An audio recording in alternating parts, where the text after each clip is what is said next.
Good afternoon. If I could get your attention, ladies and gentlemen, we're going to start this next panel.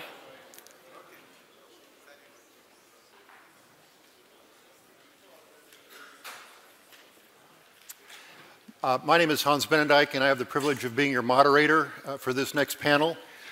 In this panel, we're going to be focusing on new generation warfare. And in fact, the last panel laid a very nice intellectual basis for what we're going to be discussing in this panel. What we're going to try to look at in this panel is, first of all, what is it?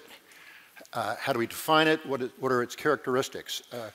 Secondly, what have we seen so far in Ukraine, in the Baltic states, in Georgia, in the Nordic states, in the way that Russia has practiced new generation warfare? Third, I would like to gather some lessons learned from what has happened so far. And then fourth, I'd like to focus a bit on what else do we need to do about it as an alliance, as a Western community.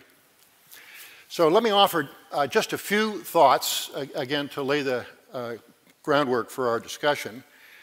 First of all, the name, new generation warfare. This is a Russian term.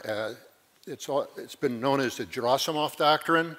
In the West, we use the terms hybrid warfare. This is now the term that NATO is using. Nonlinear warfare. Julian will call it war at the seams. It's been called asymmetric warfare. It's not all exactly the same thing. What characterizes, in my view, new generation warfare is that it's a full spectrum. It's handled across the spectrum. So what is it?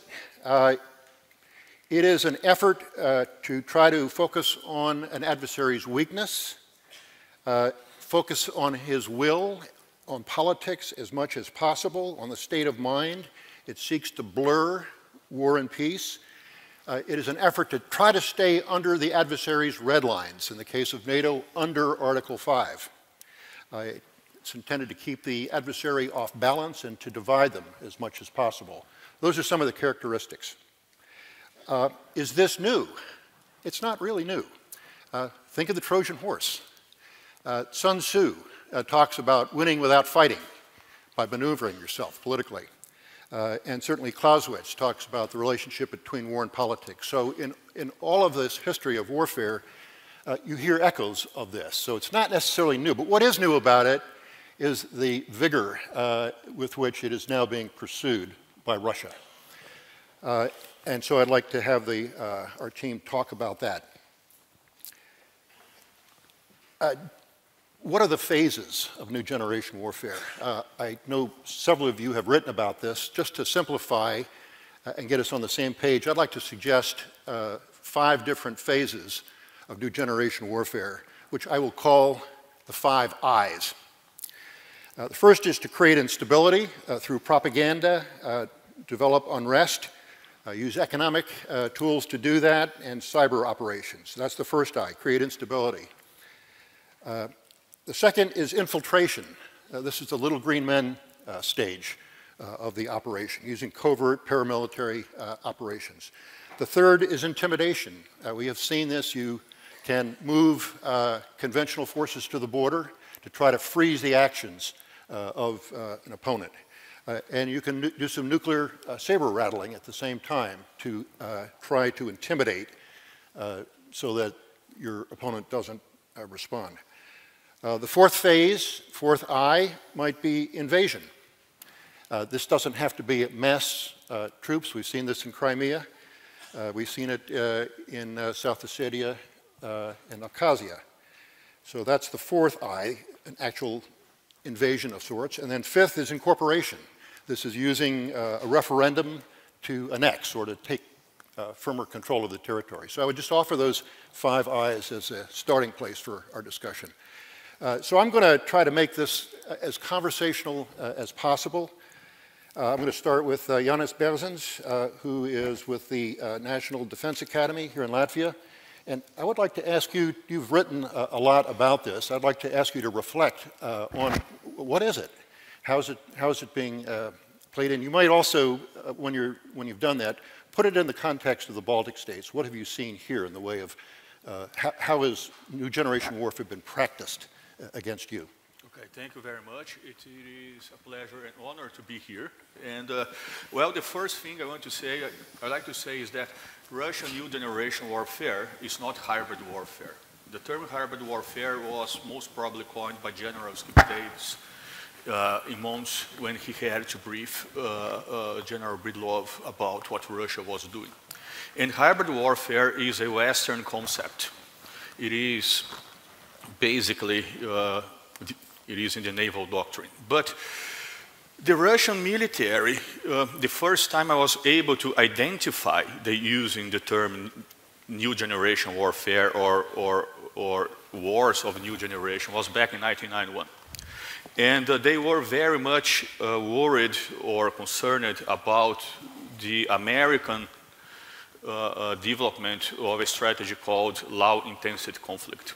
And low-intensity conflict, basically, the first document I was able to find, declassified, of course, is from 1988. The American Air Force defined it as a situation where there is no direct conflict, but there is no peace as usual, and both parts are using political, economic, informational, and military at low level force. Then the second base you find on Russian literature, there is the next development. It is General Slipchenko notion of sixth generation warfare. The Russians, they divide these generations of warfare differently than we do. Because for us, 4 generations, basically we talk about media, we talk about information and so on. But for the Russians, 4th generation is war of culture. So it's broader. 5th generation is nuclear warfare. 6th generation, then what Slipchenko was writing about, it is using weapons, using high precision weapons to destroy, to attack and destroy important key infrastructure in the country being attacked. And according to him, this could substitute nuclear weapon. And now they started writing, I didn't read it, but they started writing about 7th generation warfare, which is genetical, about genetics. Now, this is the second point. The third point is network-centric warfare. And they started writing about this in the middle of the 2000s. And the network-centric warfare is the idea, it is very much inspired by the United States, by the way. And it is about smaller units sharing a same informational environment, but these units are independent from each other, although they share the same objectives. So if one unit is unable is destroyed, is neutralized, or whatever, the other units, they can independently go on maneuvering and they reach the objective. And the fourth is the idea of asymmetry. And they started discussing asymmetry openly starting from 2007, more or less. And then you have in 2012, you have the paper from Chekhinov and Bogdanov putting all these things together and calling it new generation warfare. Therefore, I would say that Russian new generation warfare is based on the idea of asymmetric warfare and then the 3 pillars of low-intensity conflict, that basically what we saw in Ukraine, network-centric warfare and Slipchenko's 6th generation of warfare. So could I ask you then to, reflecting on that, talk a little bit about the Baltic states. Okay. And how this has affected, what have you seen here in terms of the various strands of new generation warfare as it has affected? You identified 5 phases of warfare, and these phases are correct, let's say. But the Russians themselves, you can identify 8 phases. And the 4 first phases are based on low-intensity conflict. The 5th phase is starting of non-fly zones, it's more military things. And the last 3 phases are pure normal military stuff. Now, the 4 phases which are low-intensity conflict, and it is about, it includes, not restricted, but includes information warfare, psychological operations, bribing, all these sort of things. So here in Latvia, what we've been seeing is, for years, it is information operations in the form of propaganda. It is political pressure by NGOs and so on. But there is no, besides invading our airspace, there is no huge, let's say, military presence or any, like a scene military operation, but trying to influence politics, trying to influence economics, trying to and engaging in propaganda, which are 3 of the 4 characteristics of low-intensity conflict. We're seeing these. Okay. I'm going to come back later and ask you what the Latvian government has been doing to try to counter this, but let me now turn to, this will be a success if I don't fall off this chair. Let me turn to Admiral Igor Kabanenko, who is a retired admiral, currently president of the Ukrainian Advanced Research Project Agency. I think Ukraine has been on the receiving end of all 5 of these characteristics that I talk about. Could you reflect on your experience in Ukraine and what lessons you've learned from that? Thank you very much. It's my pleasure to be here and speak on this very professional audience. Thank you very much for organizers to invite me in this conference. From my perspective, I absolutely agree with you. From my perspective, Russia demonstrates here in this conflict on territory of Ukraine some kind of aggressive risk-taking approach. On one hand, it looks like slow, ecliptic, hidden actions. On the other hand, it looks like quick and direct actions. So correlation, combination of those actions, from my perspective, creates some kind of asymmetric approach, asymmetric threats, and which is not possible to respond directly. And this kind of asymmetric threats and situation in the beginning of this conflict and ATO zone experience learned that if we will use passive defense or risk avoidance approach, in the beginning of this conflict it was so-called provocations avoidance approach. From my perspective, it creates the perfect field for opponent to create strategic asymmetric surprises, and it's let's say best date for embarrassment and for losers and for defeat in some struggle, not only in battlefield. So my first idea, first conclusion looks like if we would like to avoid these strategic asymmetric surprises, it should we have to think, plan, look forward based on a proactive approach and based on preemption. Second thing, what we have to learn from this conflict, this is importance of first stage of activation of this asymmetric or this Russian style hybrid warfare threats. Because in this time we can see in the first stage, we can see in the initial phase, we can see activation of information operations, direct information operations, activation of agents of influence and special operation forces, little green man deployment, capture of state buildings and so on. And in this regard, from my perspective, this adequate response on early stages is key, because it allows to avoid development of conflict on intensive military phase.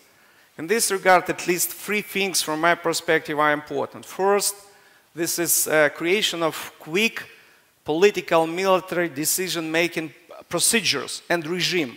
It means what this regime and these quick procedures have to allow politicians and political and military leaders to work in regime of time which allow forces to neutralize, localize, and liquidate threats on the early stages of their activation. Second thing, from my perspective, it's appropriate, equipped, trained, organized armed forces and other security defense structures ready to carry out their missions quick and effective. And next thing, third thing, this is coordination, interactions between not only state bodies, security and defense bodies, but also inside government, other government bodies, and between government bodies and non-government bodies in terms of response of these threats. Why it is important? Because armed forces and other security and defense structures, they don't have all necessary capabilities to respond. For example, they have limited capabilities to respond on some economic, energetic, or cultural, or ethnic, or religious threats activation. Also, they have limited capabilities to respond on some propaganda, based on new information technologies. So it needs to involve different government bodies, and also our experience learned, our lessons learned, that also it is necessary to coordinate actions with non-government bodies. Probably you know about volunteer movement in Ukraine to support our sovereignty, territorial integrity, and to support our armed forces. It's evidenced what this is very useful, very effective in response to respond in this Russian style hybrid warfare. Admiral, if you could, I was going to ask, if you could replay the last 18 months in Ukraine, what are the one or two things that you would do differently as this threat approached you? Would you, for example, make a stand in Crimea? What would you do differently? First of all, I mentioned what, from my perspective, most important lessons what we have to learn. It's this provocations avoidance approach didn't allow to be proactive and to neutralize those threats on early stages. Because I remember how it was before that, during Tuzla crisis, or during some problem situation in Donoslav area. In that time, they used some kind of proactive approach to stop development of this crisis. Here it was on another direction. So it's the first lessons what we have to learn. Second, of course, this is from my perspective, this is information, because information in this war plays key role. Because on the previous time it was not enough attention from government, from different structures in terms of increasing Russian media influence, Russian propaganda influence in Crimea. Because, for example, in Feodosia or in Yevpatoria in that period of time, it was not possible to, in some villages, it was not possible to get information from Ukrainian media channels. It was only possibility to see Russian TV in Russia, to hear Russian media. So it was a great influence on minds, manipulation of minds, and of course mastering souls, mastering.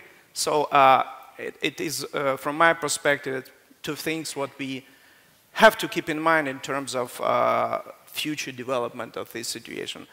So from my perspective also, in terms of information warfare, how to respond better on this kind of Russian-style hybrid warfare, this is strategic communications, because Russian propaganda has a vulnerable place, vulnerable area from my perspective. This is, you know, based line Russian propaganda, based on not truth.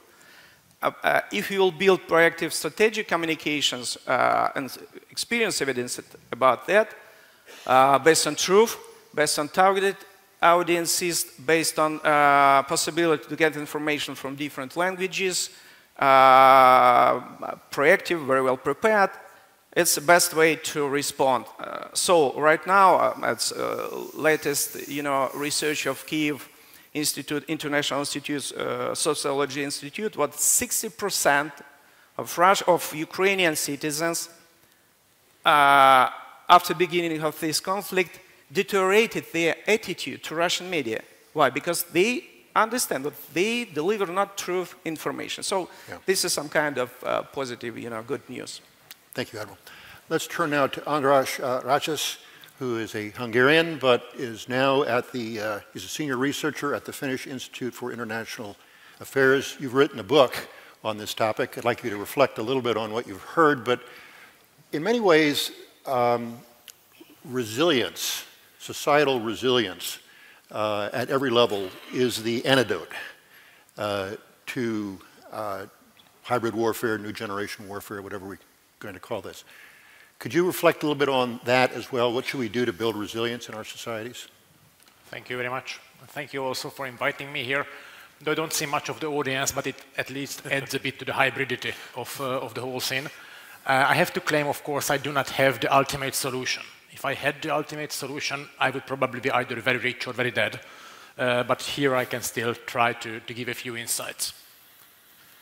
I think for Russia studies and for studying Russia as a political actor or security actor, the most harmful sentence or aphorism ever made, it was the famous aphorism of Fyodor Tyutchev, umom silnie ponieć, who could grasp Russia with mind. This is a very popular phrase, right? You can't understand anyways, it's Russia, it's impossible to understand. Fake. Of course you can understand. It's a rational actor, could be understood and can be described with rational ways. However, in order to be able to properly describe and understand, we need to use not only the way we think, but the way they think. Not necessarily to take over the views or their mindset, but to understand. One has to go close. One has to use the terms and the mindset they use and they try to utilize for their own purposes. Why I'm saying all that? Because when we study the Russian discussion of new generation warfare, of course, General Gerasimov became such a star with his article, probably he never even wished to be so well known, but it's much more than that. And if one goes close to how Russian military thinkers describe new generation warfare, from that one can derive defensive steps. So in order to plan and define how we defend ourselves, we need to use the thinking our adversaries use. And if one studies how our adversaries think about new generation warfare, the key element is the combination of military and non-military means. This is very important to understand. Actually, in the famous article, General Gerasimov and also some of his successors, General Chekhinov, General Bogdanov, many others, they argued that the ratio of military and non-military tools is actually 4-to-1. So new generation warfare, this is important from both sides. New generation warfare, according to the contemporary Russian military thinking, is predominantly non-military. This is important to understand. But another thing important to understand, that military still plays a key role. With other words, military superiority is still inevitable in order to implement all the phases of new generation war. The number of phases doesn't matter that much. There are various ways how to describe and differentiate between the phases. But to implement the full spectrum of this warfare, which includes open violence, which includes territorial gains, for this, military superiority is still inevitable. Just to ask the theoretical question, why polite green men showing up in Ukraine were not shot at the very first moment? The question is legitimate, right? Some foreign forces are invading your territory. Not a single targeted shot was made at them. Why? Because Russia had tens of thousands of high mobile professional troops lined up right on the border of Ukraine. Russian conventional military acted as a deterrent force, which in the very beginning basically disabled Ukraine's ability to give a proper military reaction. Not to mention the Western advice is not to do so. So military superiority is still a key element in a successful full implementation of hybrid warfare or new generation warfare. However, the ratio of 4-to-1 still needs to be kept in mind. And here I will just try to connect what Admiral Kamenenko said. Non-military elements and the early phases of the conflict are of key importance. How to defend ourselves, therefore? In terms of military, credible defense is needed.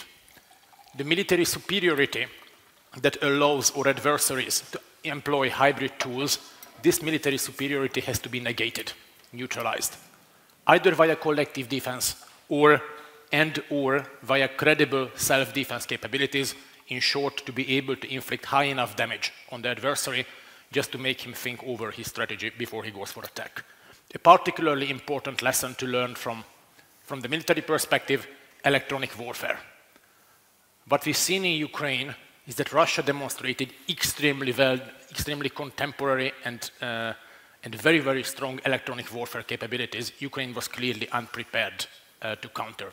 The importance of electronic warfare is a key lesson to learn. Another thing, which is again emphasized in contemporary Russian military literature, is the increasing role of special operation forces.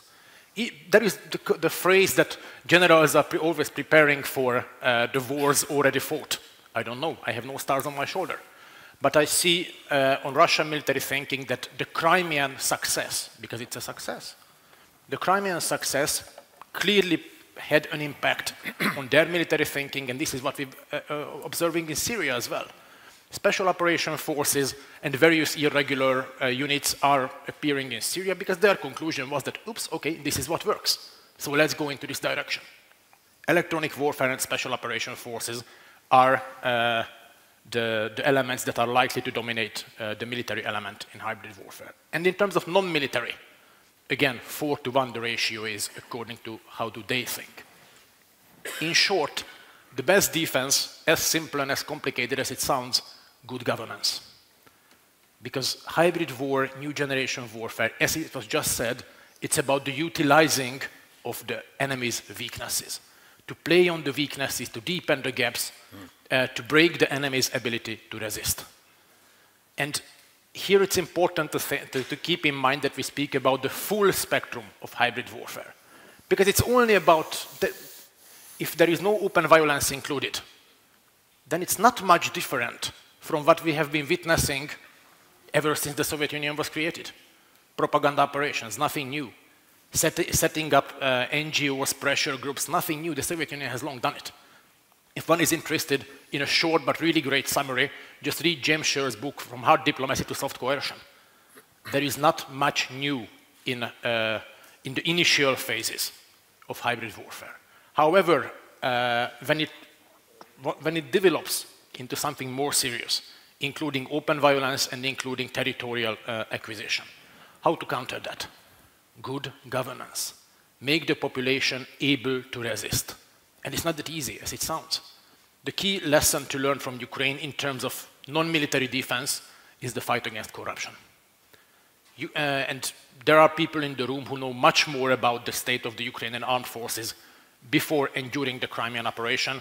I always use the example of Rear Admiral Denis Berezovsky, who was the commander of the Ukraine fleet when he called the whole fleet to change side and join forces with Russia. Extremely successful infiltration from the Russian side. And many people changed side in the Ukrainian army because Russia was a more attractive model, because Ukraine was very badly governed. I'm not sure whether past tense is appropriate here, but let's stick to the past tense. And good governance, the fight against corruption, and also an element of good governance. You have to try to keep your population satisfied, which includes functioning rule of law system, proper minority rights, ethnic minorities, linguistic minorities, sexual minorities, whatever, to strengthen the coherence of the society. Mm-hmm. And of course, just to negate, as a final point, the aphorism of Fyodor Tyutchev, much more knowledge is needed. We need to decisively strengthen our capabilities to analyze and understand our adversaries. Yes, it's a long-term project. It takes 5 to 10 years, high time to start. To understand the adversary, the Russian expression here, понятие, is much better. Deeper understanding is needed, and included in the deeper understanding is much stronger intelligence and also counterintelligence capabilities, as well as information warfare and counter-information warfare, which was rightly mentioned by the panelists before. So in short, the kind of key to successful defense, credible defense in the military sense and good governance in the non-military sense. That's it from my side. Anders, thank you very much. That's very useful. I've asked Julian and Lily French to bat cleanup. In American baseball, you put your heavy hitter in the 4th spot, and he hits the home run and drives them all in. So, Julian, could you just reflect a little bit on what you've heard so far? We have heard that it's a combination of a prepared military, good governance, but we've had an array of different... Can you put this together for us and tell us what you think we need to do next? Well, thank you, and good morning. Great interventions, but listening to this entire debate, I think we've become obsessed with the method rather than the strategy. The means of the Russian approach, or indeed the ISIS approach, rather than understanding what the ends are. All these slogans, I've been writing them down, new generation warfare, various aging generations of warfare, hybrid warfare, which for me means almost but not quite warfare. These slogans are invented by American think tanks and the Russians to confuse us Europeans and keep us off balance. I'm going to add a new one, Tom and Jerry warfare. You'll recall the old cartoon where you have that driven cat, which is Russia, and then you have the very clever mouse, which is Latvia, with respect, sir, and then you've got this big stupid old dog that is NATO and the US. And what the cat's trying to do is make sure he gets the mouse without waking up the dog. And that's essentially what this is. This is a weak unitary power trying to effect change in its margins, using all the means at its disposal against a group of small, relatively weak actors with a very large but very disparate group of actors behind it. That's what this is. So let's call it that. Let's first of all call a spade a spade. It's a kind of warfare, period. What we've got to do first is recognize that. And we try very hard not to recognize that. Why do we try hard not to recognize that? Because then we would have to get serious about responding to it. And what really frightens Western European political leaders in particular, because whilst Russia's aggression in this region might be important in and of itself, it's symptomatic of a changing world in which illiberal power is emerging the world over to challenge declining liberal powers. And we're putting off the inevitable moment when we have to face up to that. So, yeah, you're right, good governance is all well and part of it, resiliency is part of it, but ultimately it's about power. If the West can regenerate the appropriate level of strategic ambition and will, and unity of effort and purpose, all those illiberal regimes the world over who are encouraged to make trouble in their regions and beyond will be encouraged not to make trouble if we can once again demonstrate that we have the will and the capability to deal with it. And there is the key scene, the key vulnerability. Because when I speak to senior Russians or senior Chinese, and I'm not enmifying them all, but it's very clear that the greatest threat that we face right now is our own weakness. So I sometimes think the obsession with the name of the warfare, what generation it belongs to, is an alibi of avoiding looking at the strategic objectives and implications of our own weakness. So, in your analogy, the dog needs to wake up and it needs to understand power. Yeah, the dog has got to wake up. So let me talk about the mouse. I hate that analogy, but what should you be doing, say, in Latvia here? I know the Latvian government is beginning to organize itself to deal with this. What can you say about what you're already doing here in Latvia and the Baltic states? And what more should you do? Well, I think what Latvia has been doing is basically what it can do at the political and military level. I will avoid discussing military, direct military plans and so on. But what Latvia has been doing, Latvia turned, if you look to Latvia, the last 20 years since independence, we joined the European Union, we're NATO, democracy is strengthened, the state works. I'm not saying we don't have problems. We do, but we've been showing that we can cope with these sort of challenges. And so democracy, education, economic development, inclusive policies, and even language minorities. Latvia has been doing, I believe, quite well, but with problems. So we're doing the right stuff. But if you ask me more at the operational level, I think it is, the point is, as Andras said, we need to think not even out of the box. We need to think without the box to establish a counter strategy for the Russian tactics. And I would say that then specifically, besides strengthening the confidence of the population on politics and so on, because after all, the Russian military have been writing very clearly that they are engaging in a war of civilizations. They mention Huntington, for example. They say, well, there's the Russian civilization, the Chinese civilization, Western civilization, and so on. We don't like the Western civilization, and we don't agree with this global order, Western global order, and so on. We want our own. We have our zones of interest and live with it. Basically, that's the message. Then the question is, what can we do first at one country's level and within NATO?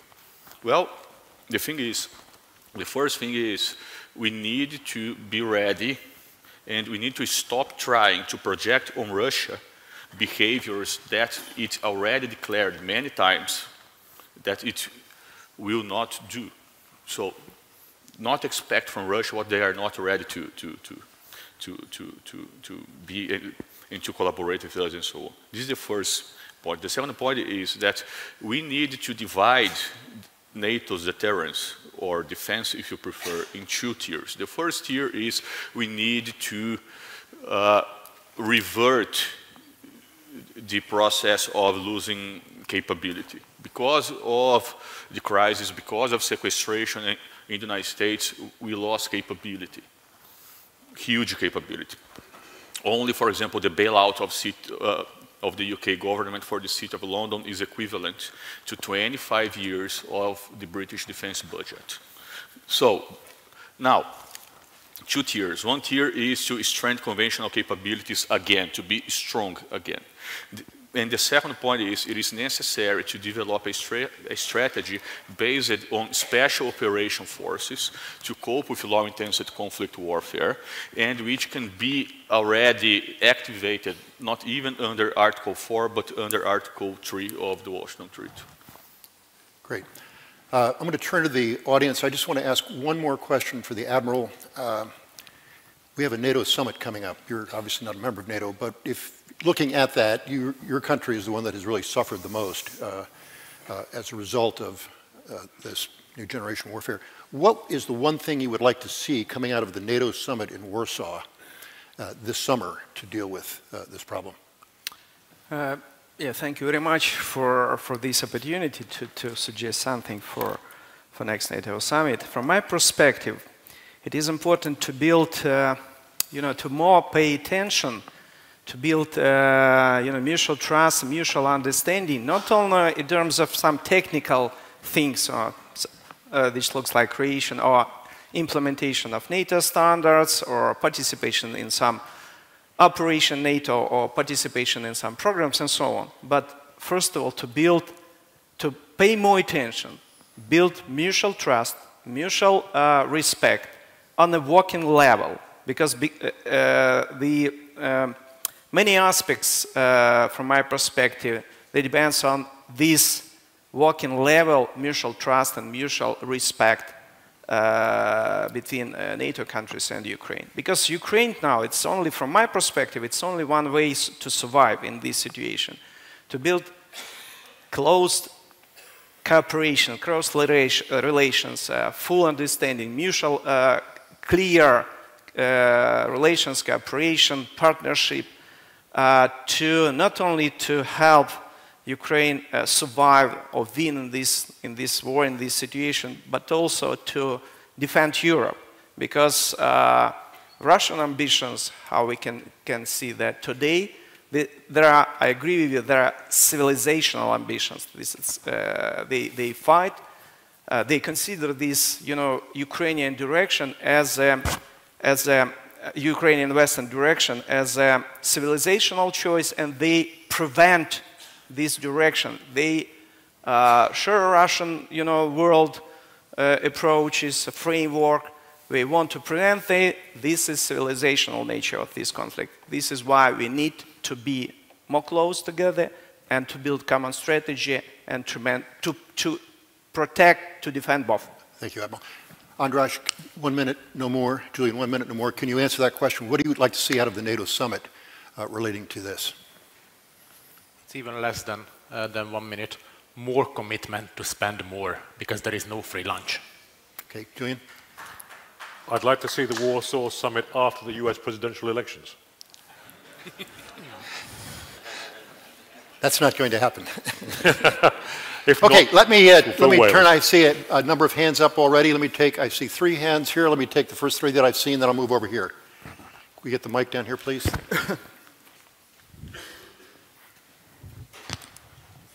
Thank you. James Sher, Chatham House. One comment, if I may, and one question. The comment is that since the 1920s, Soviet military scientists were devoting serious study to what they then called the initial period of war, meaning the period during which you achieve vital strategic objectives before the adversary even knows that the war has started. It is exactly that was put into effect in Ukraine in the weeks before Yanukovych left office, and if you understand what Russian special services were doing, what they succeeded in doing, you will then also understand why no resistance in Crimea took place. The question is this. Since early 2014, not just Western governments, but Western intelligence services have been repeatedly surprised by things that have occurred that were predictable and predicted. There's obviously a systemic problem here, or a series of systemic problems if this keeps happening. I'm not only thinking of Crimea, but SNAP exercises, the launch of long-range cruise missiles from small boats in the Caspian. You can multiply all of these examples. My question to the panel is, what, in essence, from your expert perspective, what do you think is wrong with our systems of assessment, and how do you fix it? Good. I had 2 more questions. Let's take them, and then... Thank you. Yuri Solmanis, board member of LATO. And my question to the panel is as follows. The honorable moderator mentioned the term societal resilience as a method of non-military warfare, and Admiral Kabanenko mentioned a term also, volunteer movement to support the armed forces. And could you please provide specific examples of this and provide perhaps a recommendation on what, in the Tom and Jerry metaphor, the mouse should do? Thank you. Thank you. Mark Voger, Allied Land Command, NATO. My question is on one of the aspects of, elements of the non-military means of Russian warfare, which is rarely discussed, but it's extremely powerful in my opinion, and it's the Russian lawfare, or the legal warfare, which is the aggressive exploitation of international law as a tool of Russian state power. Now, historically, it goes back to the 18th century. It's probably older than the United States of America, based on historical examples, 1774 and the wars of Russia with the Ottoman Empire. Now, this has been perfected under Soviet times, and nowadays is being used extensively from the UN level, obviously, to the Minsk Agreement, exploitation of various treaties, etc. So my question is, do you think the Western system in general is cognizant enough of this Russian lawfare? Are we prepared enough not only to address challenges that come from outside, but the way Russia uses our own system, our own laws, our own structures to further its goals, especially against the Baltics, Ukraine? So we have three questions. First has to do with Western intelligence. How do we fix it? Why is it not giving us advance notice? Societal resilience, some specifics on what to do, and are we really prepared for this legal warfare, if I have that correct? So just, you don't have to answer all three, just pick one or two, and we'll make sure all three are answered. Why don't you start, we'll go down the row. Okay, I would like to start totally agreeing with Mr. Scher about the initial periods of warfare, and you have at least 3 or 4 articles from the last 4 or 5 years discussing this issue within asymmetric warfare.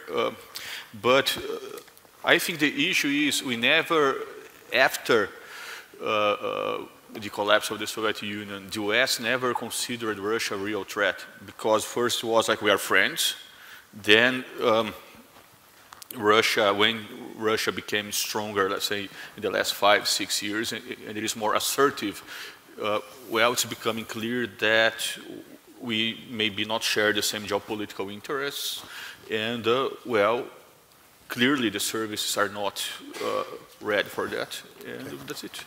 Good. Admiral? Thank you very much, James Scher, for your question. I would mention one thing in terms of what was wrong with system of assessments. I think from my perspective, first of all, if we would like to assess or to think forward in terms of this kind of Russian-style hybrid warfare threats, I think it is important to think about unpredictable. First of all, not follow usual, let's say, Western logic, because often we see some kind of unlogical on first opinion, unlogical things, events, but they, believe me, they follow the common strategy created in Kremlin, and it is important to mean culturally use a little bit another approach to understand that. This is, from my perspective, very important. In terms of volunteer movement, some recommendations, it's, right now, and we spoke about that yesterday, we can see the great, movement ahead of our society, of the civil society, because they push our government to bring necessary reforms. They support our armed forces, deliver goods, some support in this, avoid this post-trauma stress disorder. They support in medical vector. They support in different areas our troops, our boots on the ground. One important thing, what they have close connection with soldiers on the first line. This is very important. They have possibility to get the first information from them. And this is also, some kind of suggests, also push our government to build, so-called short power distance to solve many problems and to respond adequately and quick. So from my perspective, it's a good thing, and we have to build, connection between the government and volunteer movement. Right now, they see that, but it is important to continue this way. In terms of some words in terms of Minsk agreement, from my perspective, it is important to build, appropriate, a clear regime of verification and bring more assets to better verify how both sides follow this Minsk agreement, because it is important to continue this way, to continue way to follow ceasefire regime and to solve this conflict. Not only give this conflict to be frozen, because this is a real threat for this conflict. Thank you. Andras, you want to take one or two of those questions? I can try. While being hopelessly civilian myself, regarding the question, why are we always surprised, if you stick to phases? I think getting the information is one thing, processing it adequately and being ready to send it to decision makers is the second thing, and making the decision makers believe the information they get is the third thing. All the three are necessary for getting adequate information about the threats and about our adversaries. I don't know where the mistake is. I'm very much afraid when the word Schröderizacja was mentioned earlier, that in many cases the problem was in the third level, namely the decision makers have been reluctant to believe the bad news.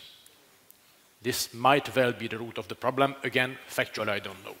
Question number 2 about what to do with volunteer movements supporting armed forces. Well, of course, I mean, we need the legal environment necessary for countering, let's say, various volunteer forces dressed in civilian and committing various acts of violence. So the legal background has to be there in order to counter such threats. But though the problem starts earlier, in order to have a real volunteer movement, I mean substantial movement that is ready to go out to the streets, take up the risk of participating in a violent demonstration, take up the risk to clash with the police, you need people. You need people who are really dissatisfied and are ready to stay on the streets. I mean, once it's easy to do, give me enough cash, I don't speak a single word in Latvian, but I can organize you a demonstration of 2,000 people right in front of the library in 2 days' time. Once it's easy, you just pay and you get the demonstrators. But have something sustainable. For that you need a large amount of dissatisfied people. Good governance, again. Make your society more or less increasingly dissatisfied, not necessarily with the government, but with the country itself. And another thing, sorry if things go wrong, another lesson of the Ukrainian events. Why violent demonstrations could be so successful? Because right before the very first move of the new Ukrainian government was disbanding the Berkut. Ukraine was left absolutely without any riot control capabilities. And when things started to develop into the wrong direction in eastern Ukraine, they had nothing to use against the demonstrators. Option number 1 was the traffic police, untrained, unequipped, and unmotivated, and not led properly to counter violent demonstrations, or the army. Nothing in between, because the key riot control element, the Berkut, was just disbanded. Properly controlled, led, equipped, and trained riot police or riot control forces are also necessary to handle the threat posed by volunteer or not that volunteer movements that support hybrid operations. Thank you. Julian? Yeah, thank you. I spoke to a senior British official a couple of weeks ago who told me that 4/5 of British intelligence are now focused on ISIL and the Middle East.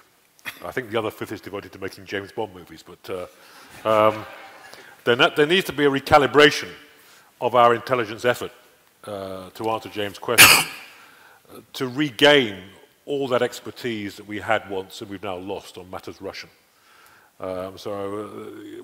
We have made a false choice, if one likes, in the way we've calibrated our intelligence services. On the issue of what would Latvia do, let me be blunt here. In the worst case, and we talked about the worst case yesterday, I don't think that NATO or the EU, or certainly not the EU, could defend Latvia.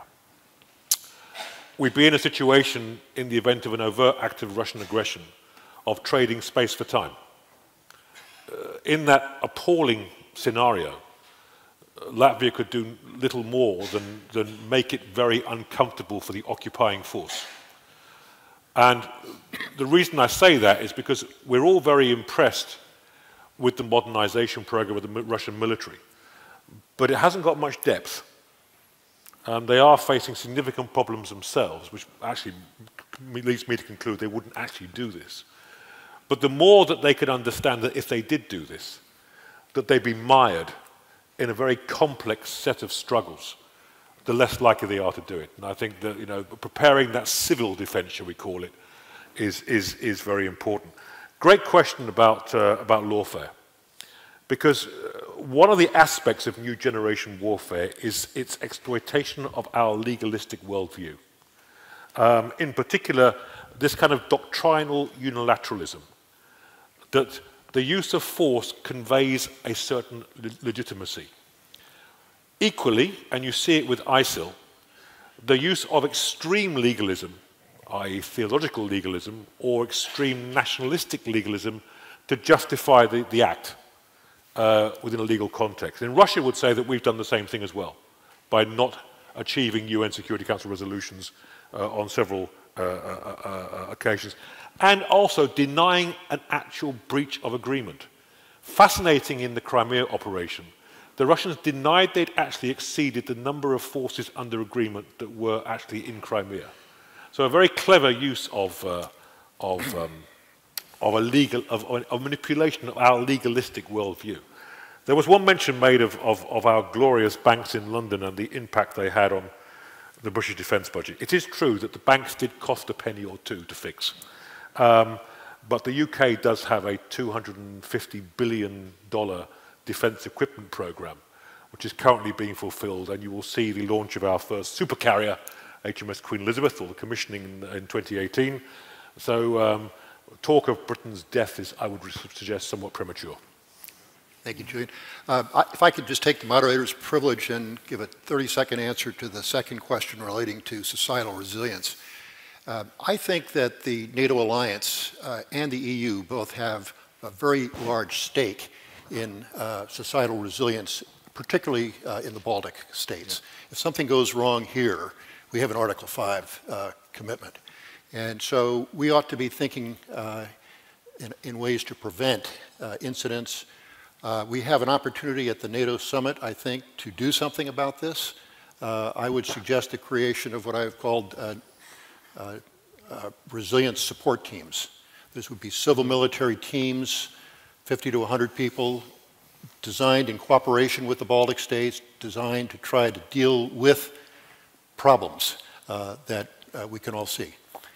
So that's one suggestion for the NATO summit that I'll make. Are there over here? Yeah. Rob.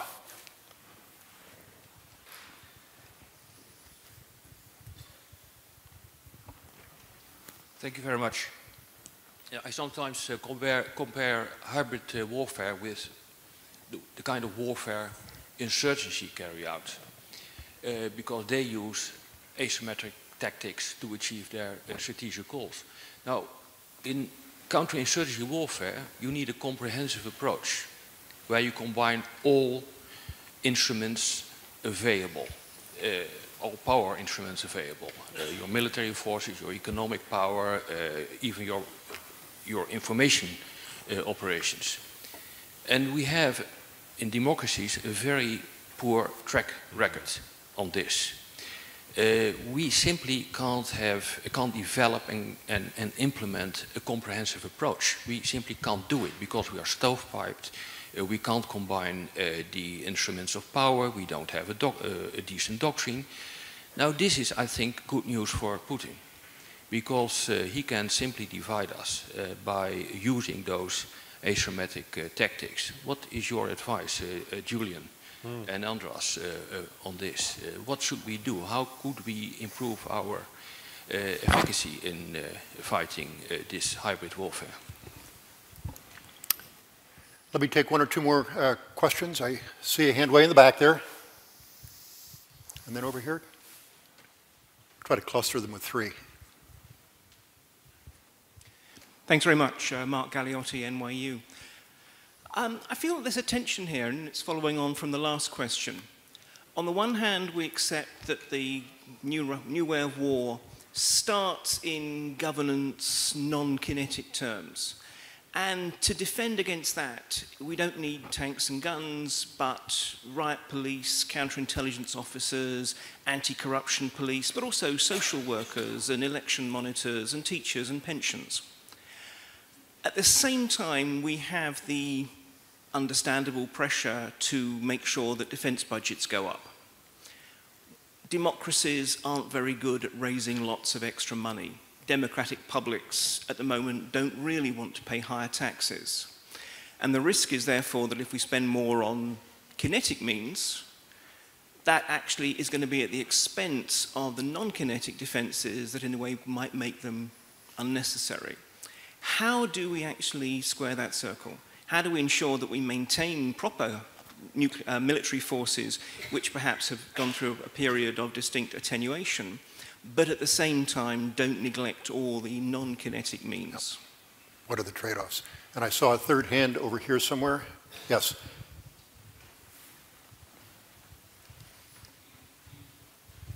Thank you. Dinesh Nagy, International Circle of Hungary. My question would be to Dr. Ratz. I would agree completely that freedom is not free.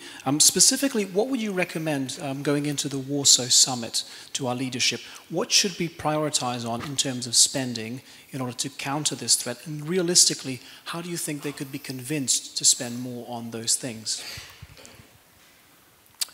All right. Okay. Should we just go down the line? Well, the question about what can be called a comprehensive approach. Well, look, this is, I think, one of the $1 million questions because, look, what the Russians have, they have what can be called the National Coordination Center, which is under the General Staff. And it is responsible for coordinating more than 50 civilian agencies. And this is one of the 4-to-1 proportion between non-military and military means. If you look to the Zapad 2013 exercises, you have a huge participation of civilian elements, not only on logistics, but in many other spheres. So I think the first question is if we can do some sort of comprehensive approach at that level in democratic society. But going to Professor Galeotti's question, being an economist myself, I think that the elephant in the room is the financial system, because there is money. But we've been spending the money to stabilize the financial system. We need to solve, one of our main weaknesses is the instability of the financial system. We need to stabilize the financial system. And then I think that right now, money should be enough in both fronts, to the defense budget and to the other budgets for promoting economic development and so on, in such a way that you have both parts of the equation being addressed. From my perspective, I agree absolutely. It is important to have, from my perspective, it is important to create some center, the center of coordination, our interactions between different government and non-government bodies, but built not just exactly vertical, but mostly horizontal, based on network and common clarification of situation. Surveillance, intelligence and reconnaissance capabilities, what from my perspective has to be improved. So it's a possibility to make the best decisions in terms of that, but it is also important based on preemption and proactive approach to understand some scenarios in which way this situation can develop. And of course it is important to build key capabilities, not just for all actions, field actions on operations and so on, but because this conflict also learned what small groups, not only special operation forces groups, are using tactical actions can bring strategic effect. So it is a little bit new meaning for what does it mean comprehensive approach. Center of decision-making process, center of correlations, coordination, and interactions, and of course, using direct creation and using direct capabilities. Kinetic and non-kinetic, actions. At the end, of course, from my perspective, most non-kinetic actions are hidden. They don't.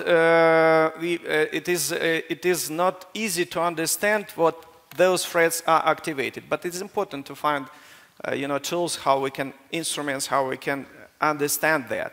We can bring them, and but at the end, open actions, direct and quick. They requires to have capabilities, kinetic capabilities, to stop that in different levels. Police, special agencies, special forces, armed forces capabilities, and so on, all together. And of course, from my perspective, it's important to pay more attention to bring technological superiority in this struggle, because, for example, we can see from the beginning of this conflict, it was no drones in the field. Right now, it looks like 20 and 30 drones each day in the air. And this struggle more and more become a struggle for drone superiority in the air. So it's some kind of new technologies which can allow to win. And in different spheres, we can also do that. So it's it. Thank you. Andras? Thank you. About how to strengthen the resilience of the society and how to counter the threat posed by Russian capability of this National Coordination Center able to coordinate more than 50 agencies. Well, I think we cannot force a society, all societies to be resilient. You cannot order people that you go and you become resilient. It's not how it works. Proper resilience is something bottom-up. Proper resilience is something coming from the society's consciousness, which is again connected to good governance. Just to give you a short example, in this spring, there is a spring holiday in Finland, after which many people tend to have really strong hangovers. That's the way to celebrate spring coming, right? Right on that very painful morning, a critical piece of disinformation popped up in a very respected Western newspaper.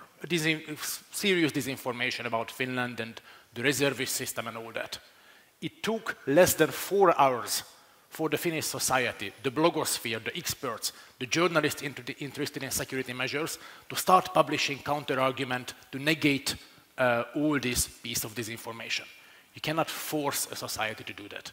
Finnish society could do that because of the high level of consciousness, awareness, and readiness to deal and get engaged in public affairs. So there is no Wunderwaffe, there is no quick solution to that. And it's clearly not just a military solution for resilience. The other two questions, I see a connection between them. If we speak about the resources, and from Mark Galeotti's question, I get that if we have to make an either-or choice, if we have a given amount of money and we have to decide whether to prioritize military or non-military, and the connection to Danish Knight's question, what to prioritize on the Warsaw Summit. Again, short answers rarely work well, but again, the full spectrum of Russia's new generation warfare or hybrid warfare, including physical attack, open violence, it can take place only if military superiority is in the adversary's hands. And from the previous panel, I think we can, among the conclusions we can say is that time is working against the present system of governance and regime in Russia. However, in the short run, we are weak. We are militarily weak as well, as we heard yesterday, very much in detail. Therefore, the short answer, if we have a given amount of funds and we have to prioritize something on the Warsaw Summit, it's the hard capabilities. It's the military capabilities, troop deployment, forward deployment, to negate that military superiority without which Russia would never go into a full spectrum effect. Yes, things below the threshold may still happen. Disinformation, economic pressure, corruption cases, espionage, even really nasty things like kidnappings. But these are the things we can live with. We are not happy about it, we are not satisfied about it, we don't want them to get repeated, but they do not pose a life-threatening danger. With minor destabilizations, we can live with. The problem in the short run is our military weakness. This is the thing which has to be addressed in the Warsaw Summit. Again, short answers are rarely good. At least I tried. Thank you. Julian. Thanks, Hans. In a sense, I'm going to try and answer both Rob and Mark in one fell sweep. For both Russia and ISIS, I get the sense that politics is the continuation of war by other means. And that when you face an adversary that puts, in a sense, war before politics, then you need mass maneuver and mindset. And the mindset is the most important initial bedrock upon which you establish your counter-strategy. You also need to understand that even though Russia's a state, it is acting like a super-insurgent. And there you have a conflation with ISIS. We have two super-insurgencies, one from the south and one from the east. And then you've got to conceive of where exactly do our adversaries see future warfare. Well, they see it in 8 domains: air, sea, land, cyber, space, information, knowledge, and law. And across those domains, we have got to have a strategic concept that can generate the appropriate response. Now, after 13 years of campaigning in Iraq and Afghanistan, on the issue of the comprehensive approach, which Rob and I have both worked on, in fact, I sometimes think we've moved from the comprehensive approach to hybrid warfare because the comprehensive approach didn't work, and therefore we'll talk about hybrid warfare instead. But the simple fact is, right now, we have a whole raft of cross-security relationships, civil and military, at the strategic level, that if they were properly organized into a sound defense, whilst those relationships and those people still exist, before we lose them, we could balance the new efficiency and the new effectiveness quite cost-effectively. But that would require political creativity. And that's what we're missing here. No one seems to want to break down their traditional stovepipes or way of doing things to generate the efficiency and the effectiveness that we could, given that we've got a lot of experience in the comprehensive approach and we could apply it elsewhere. On this issue of the kinetic versus the non-kinetic, the difference between Russia and ISIL is escalation and scale. ISIL has the capacity to damage us, but it can't destroy us, and it will carry out hybrid warfare because that's what it does. It's a militia insurgency-based warfare. Russia sees this as part of an escalation strategy. Now, whether Russia could carry out the full escalation is open to question, but that's their ambition, and therefore we have to match it.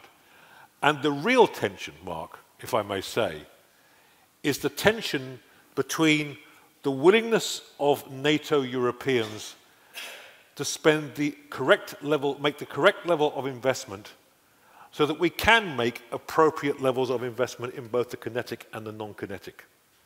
Unless we have an understanding of what it will take to ensure that we are the stable cornerstone of world security, which is what the alliance ultimately is. This continent with North America is the stable cornerstone of world security. But if we don't invest in that cornerstone by all the means we need and invest in the reform of the structures that we have to prepare them to cope with the challenges that are coming, and we're just at the beginning of the challenges that are coming, then we are responsible for creating uncertainty. So we have that opportunity still to reinvest in ensuring our security and the stability of much of the world beyond us. And what is the bottom line? It comes down to leadership, political leadership. And there's no way around that. I'm tired, and I'm giving evidence to the House of Commons Select Defence Committee next week, and I shall say this. I'm tired of hearing politicians saying that public opinion wouldn't understand this. Public opinion knows squat about this. We pay our political leaders to lead, and I wish they would bloody well get on with it, because it's getting dangerous out there. Sir, sorry.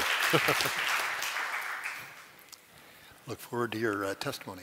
I have time for 1 or 2 more questions. Anyone? Yes, then I have one last one for myself.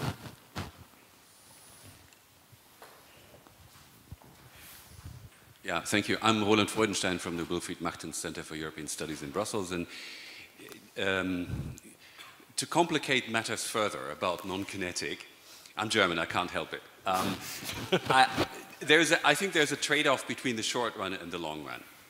And you know, if the non-kinetic part of strengthening resilience is all about, excuse my French, not pissing off people, you've got to distribute a lot of goodies. And that actually, in my dictionary, makes our economies less sustainable in the long run. So we're all back to Keynes and ordoliberalism and supply side and demand side. I don't have an answer to this. I just think that I'm afraid we need to put all these classical Eurozone debates on economic philosophy into the security debate as well. Okay. I think I saw a hand back here. Yeah, okay, sorry. Yeah, thank you, Janis Gersons, State Secretary of Latvian Minister of Defense. No, I think I have one comment, short comment, and one question. I think I don't like the discussion leading to some kind of wrong, from my perspective, wrong conclusions, because I don't see a problem with law in all those experience that we had in Ukraine, or because I see the problem of seeing those legal aspects or right aspects of what happened, because from legal perspective it doesn't matter whether your border crossed by crosses division of armored vehicles or one unit of special forces. It's act of war anyway. Therefore, I don't see the problem of law as well as with equipment, because there is a huge system of export control which doesn't allow to export military equipment. And the problem, I think, is why we actually forgot about all those aspects when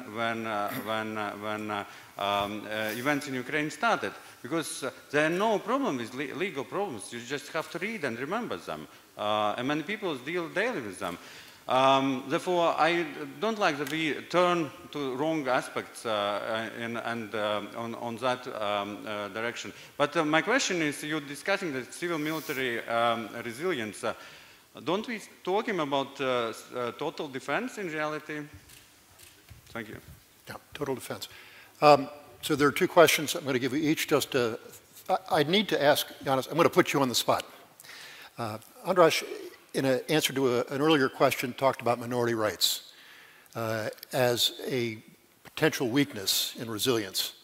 So I'd like to ask you, are there things in Latvia that should be done that aren't being done with regard to minority rights to make Latvia a more resilient society? Let me put you on the spot with that one. Okay. Sensitive question, of course. But we, at my center, we just ended a very comprehensive research in the Latvian society to understand what are the weak spots. And what we found out is the conclusions are quite interesting.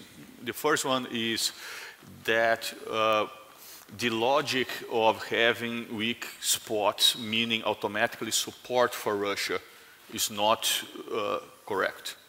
Because basically the Russian-speaking population, they, as Latvians themselves, they are not very satisfied with some of Latvian policies, including economic policy, a model of economic development, and so on.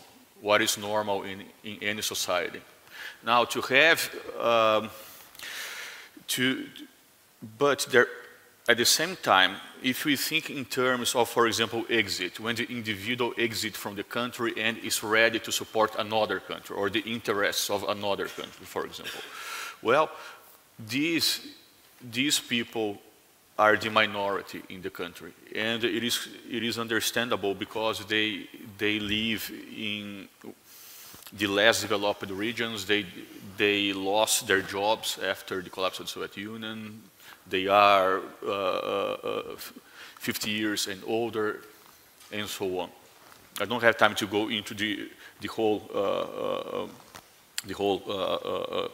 research, but basically, if we focus exactly on the minority issue, I would like to put the focus rather not in language and these sort of things, but on economic and social conditions. Okay, thank you.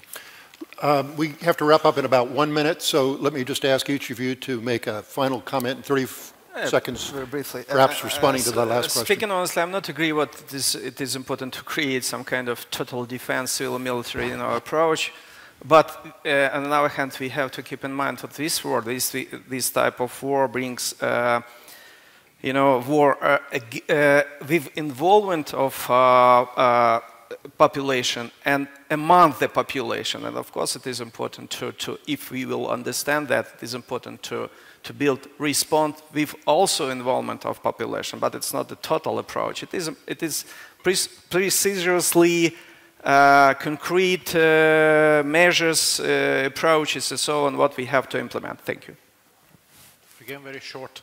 Total defense, I agree with Admiral Kabanenko, no. Because a full-scale total defense would require the fundamental transformation of our societies in such a way, I think none of us would like to see it.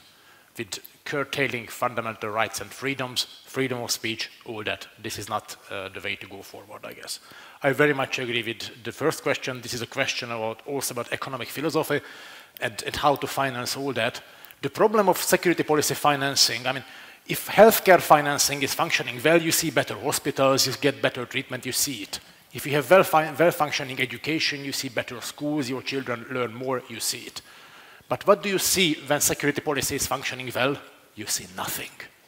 And that's why it's hard to convince the population to spend more, because they don't see the results. If we do our job well, the population does not see the result. And this is the philosophical point or entry point, I think, might be important to think about. Good governance or keeping the society satisfied is not only about spending more on them, I mean, raising the pensions and all that. It's also about raising the awareness, make them aware of why do we need to spend on security. Because as democratic states, if we can get the society's support that yes, we need to spend on security, then we can spend on security. Here is the philosophical point, I guess. Last word? Yeah, great panel, thank you. Good governance is part of our defence. As you know, we have the Scots, a particularly voluble minority in the UK, and who have been convinced for the moment they should stay with us. And ultimately, they have to make a choice. You know, good governance means people make a choice. Do you want to be with us? And if you don't, well, we'll find a solution. But it's very important to social cohesion in the event of conflict. I would, in a rather trite way, take issue with the point that you very eloquently raised. I mean, ultimately, it comes down to a question. Is freedom worth less than prosperity at times of danger? Because then I go back to this leadership issue. And one of the things that, I'm saddened in my own country that so often I see politics masquerading as strategy. And at times of crisis, I want to see leaders tell grown-up people that, sorry, but we're going to have to invest at great cost in structures to ensure your defense, and it will cost you money. For too long in Europe, we've tried to keep the public in an almost childlike state.